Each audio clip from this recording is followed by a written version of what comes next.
Today, we meet the enemy. And I need to warn you, it's going to be hard because the enemy is someone in your life, someone you like, someone who's smart and kind of cute and you might think of as an ally and a friend of the earth. And it's not even their fault. They just can't see past their own prejudices and the misinformation they've been fed. But because of this and the desire to fit in with their tribe, they are unwittingly in the pocket of the fossil fuel industry.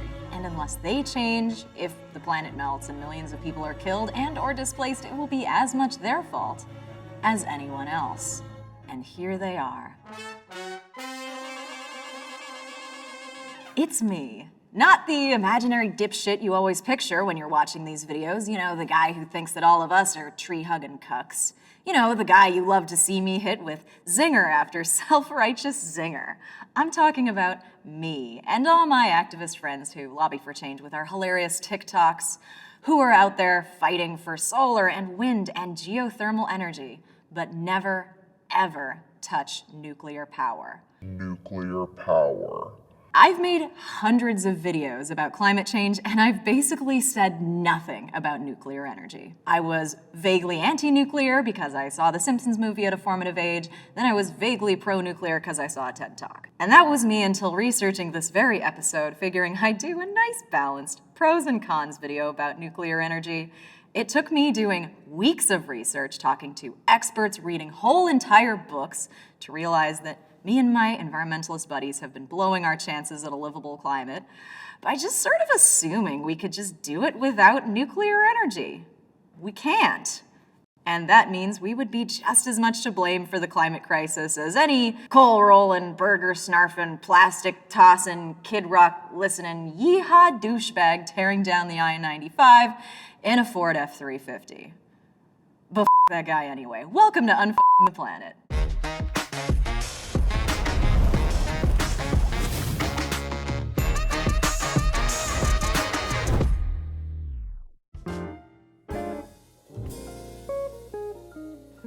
That was I Left My Heart in My Other Pants by Benny Beaker's band, and now, on to our program. Nuclear energy. It's a remarkable technology that provides abundant, zero-emission energy, but what is nuclear's role in the green transition?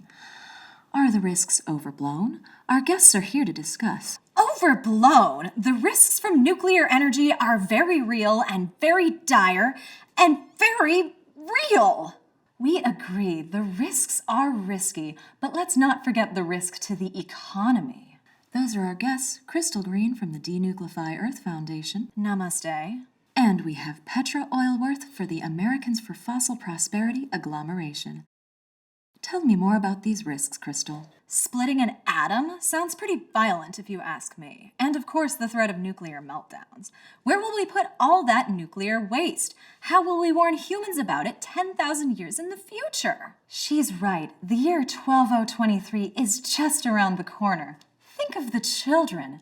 Additionally, nuclear energy is simply economically suboptimal compared to our established energy systems like clean coal and natural gas and green petroleum. Green petroleum? Yes, with our new Hazel CarboSuck 5000, we are greening petroleum by... You just made that up. There's no CarboSuck 5000. You're just as bad as those crazy nuke heads who... Well, that's simply not true. Oh, we're interrupting women now, are we? We're all women here. And that must be why our ratings are so low. Well, that means it's time to wrap this up, but first, some final words from our underwriters over at Hazel, greening petroleum with their new CarboSuck 5000.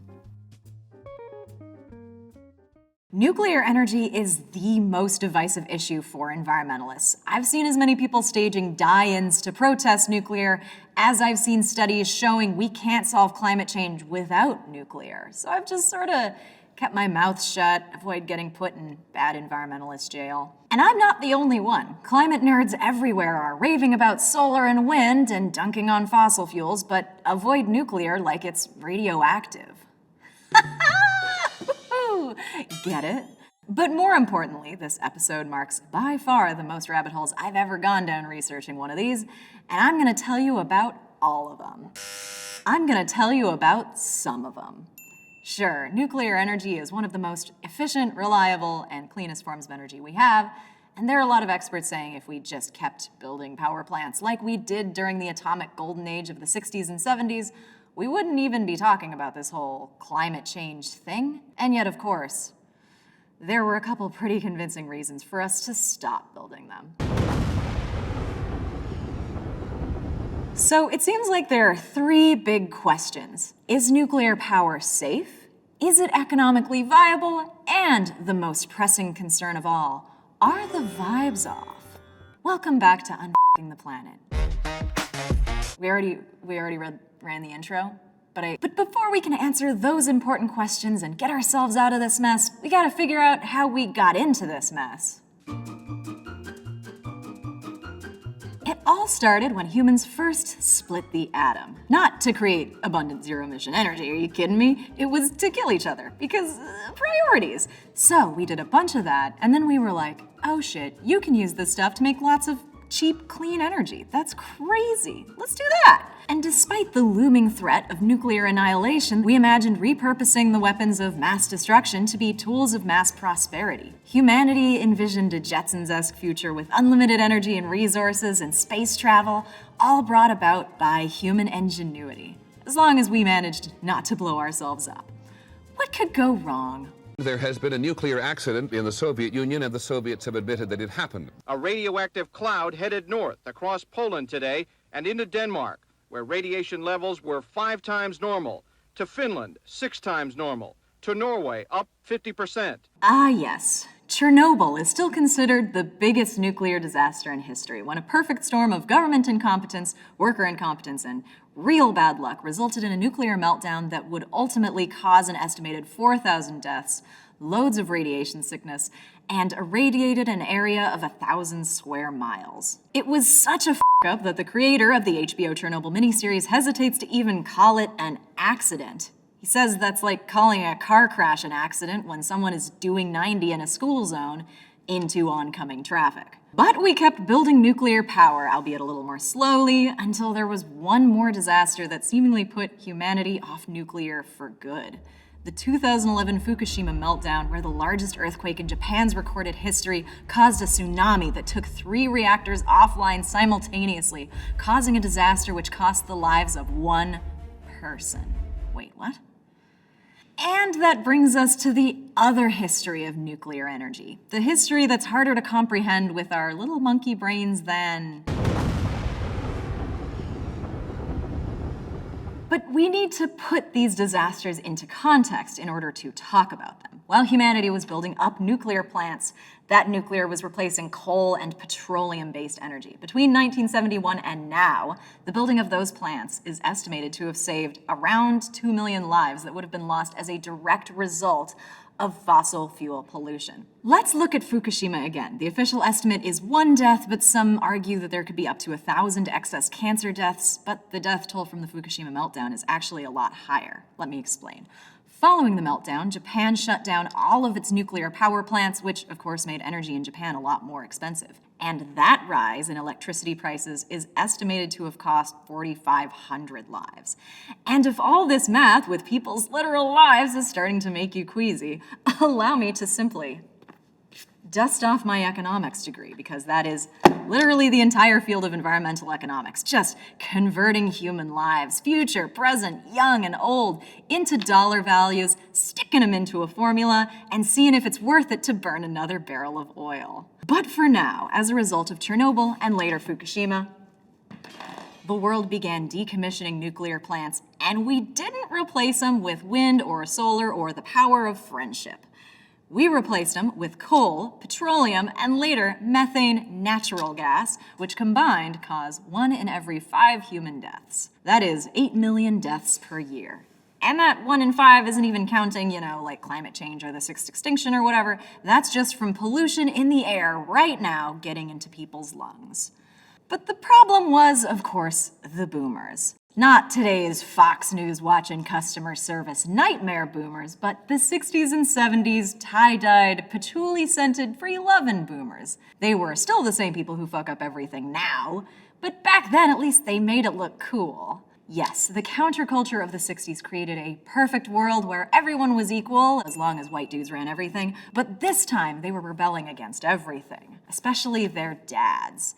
As in, I don't want to fight your war, Dad, and I don't need your permission to have sex, Dad. And then our little boomers turned their attention to nukes. Not just the weapons, but also the nuclear power plants. And then came the 3 Mile Island disaster, which traumatized a nation and just happened to coincide with a very scary Jane Fonda movie. No! No, not that one. I mean the China Syndrome. Jack Adele was about to present evidence that he believed would show that this plant should be shut down.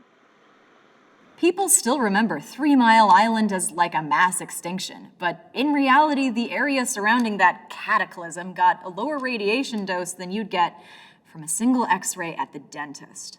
But because of that movie, the boomers kicked off a serious discussion on how to improve safety and accountability in the nuclear industry. I'm kidding. They got stoned and had a giant rock festival.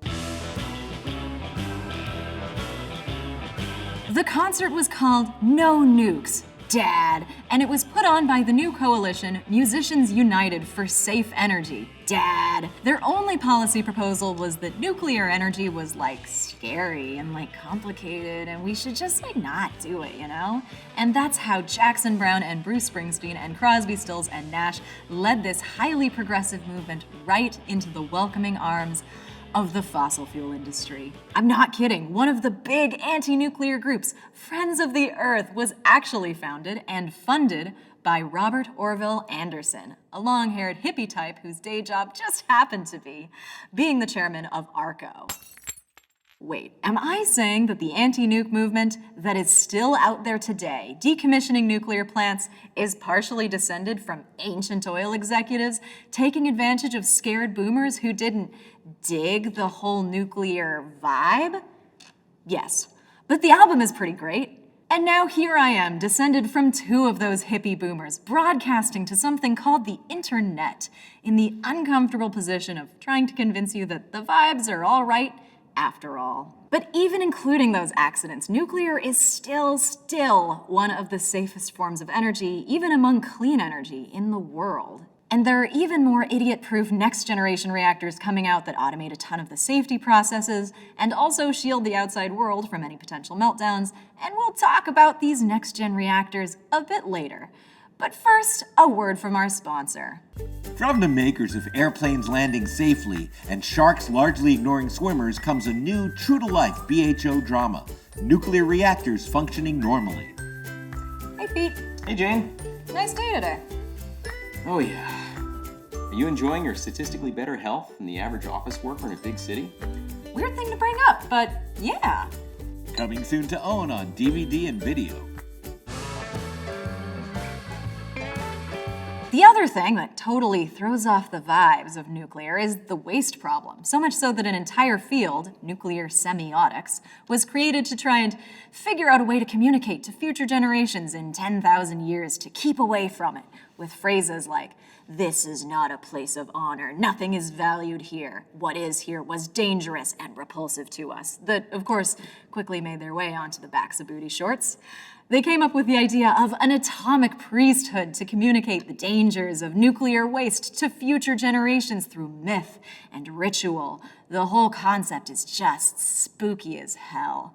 And also, crucially, dumb as hell. Because, turns out, this is a solved problem, and it's not solved with ominous booty short messages.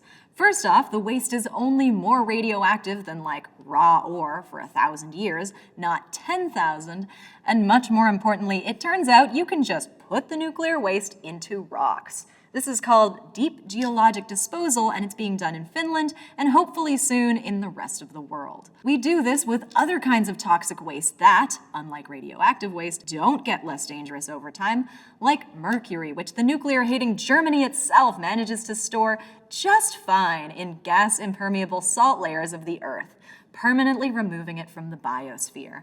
No mercury priesthood, we just dump it in its salty tomb for all of eternity and call it a day. It's also important to recognize that, not a lot of nuclear waste is being created. The amount of harmful waste is pretty infinitesimal compared to fossil fuels and, hell, even the lead and other toxic chemicals in solar panels.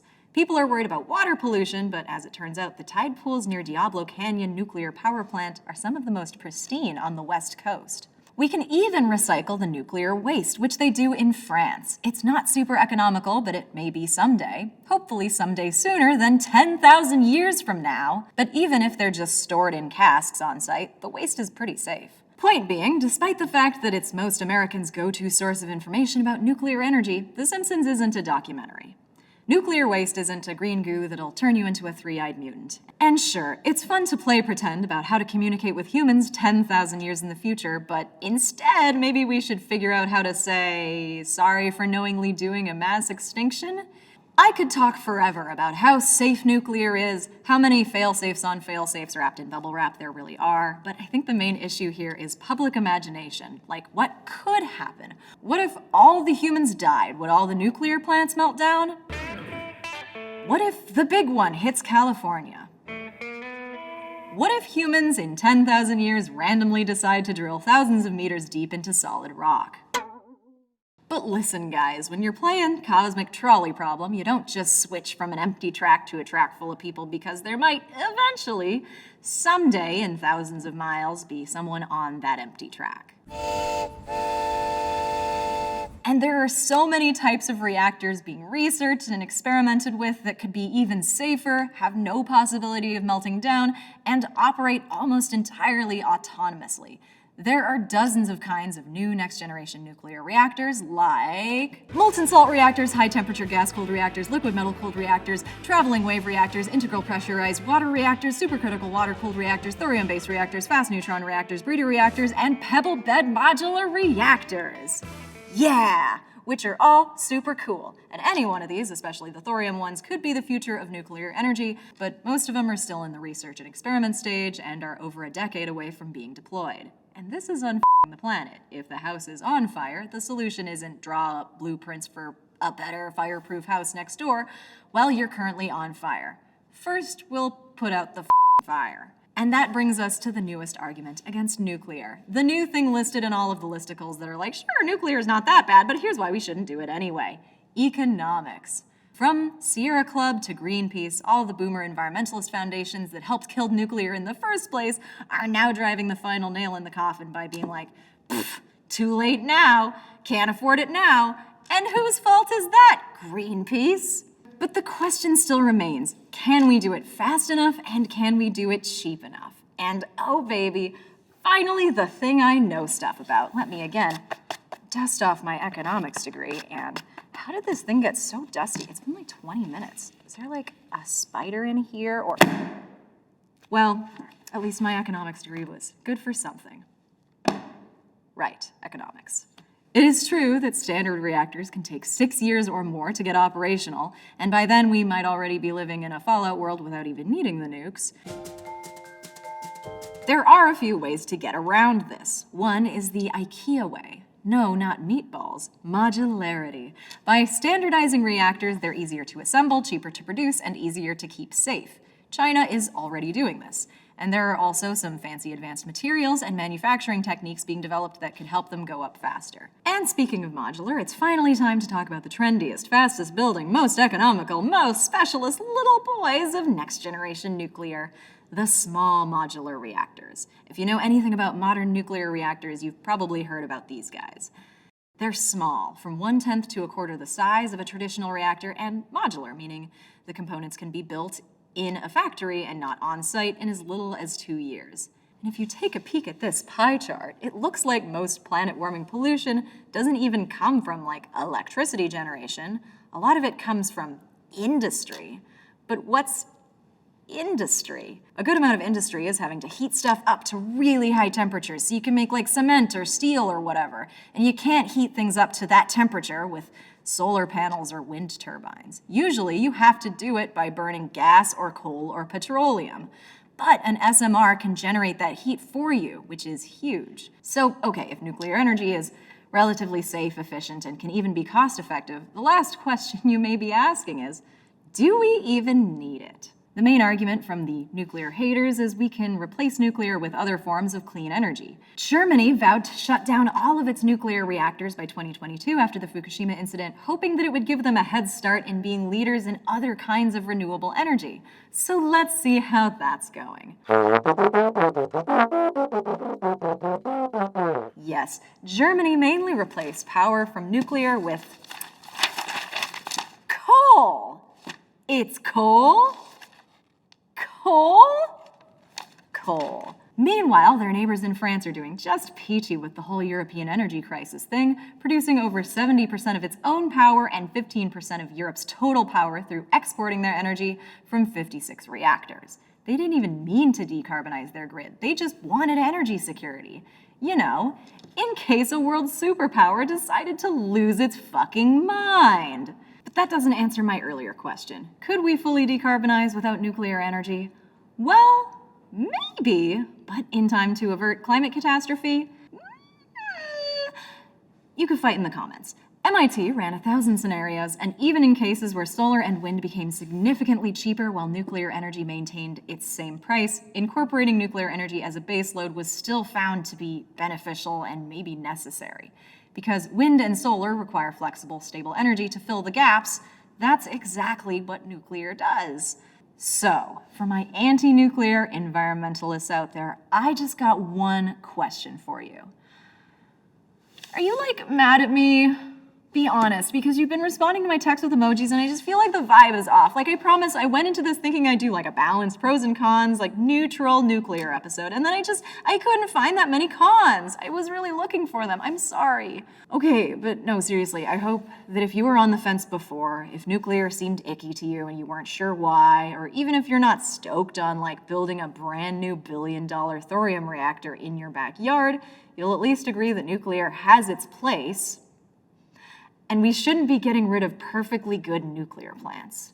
In the end, nuclear energy is a lot like air travel. Sure, the crashes are big and scary and fun to watch HBO miniseries about, and it's understandable to be freaked out by flying, but we know it's statistically safer than driving. So, like and subscribe?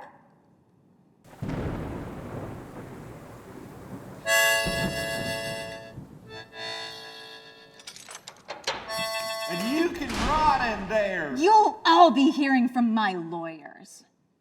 What are you in for? I used a plastic straw. What, the paper ones turn into mush in your mouth? I'm not a monster. What are you in for? I advocated for nuclear energy. What? Are you insane? Insane? It's the safest form of energy we have. Here, have a straw. Wow, we sure learned a lot today. If you like what you saw and want to see more, smash that subscribe button, smash that notification button, smash that like button, smash that share button, smash that comment button. Am I missing any? I think that's it.